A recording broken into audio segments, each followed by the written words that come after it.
তুই সর, আমি পেরে উঠি না তোর সাথে, বুঝলি তো? এই যে ঘুরতে যাওয়া প্রত্যেক দিন। দাঁড়া,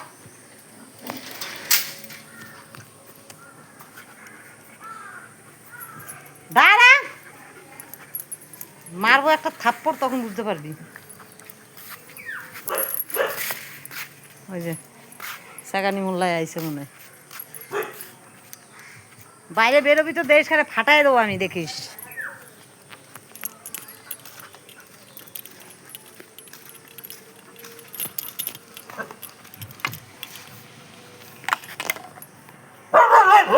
এই, এদিকে আয়, তুই এদিকে আয়, তোর লাঠি দিয়ে তোর পোদ লাল করে দেবো আমি। আয়, তুমি চকো এদিকে, চকো এদিকে। ওর লাঠি দিয়ে পিটাবো, তারপরে ওর নাচন কুটন বন্ধ হবে।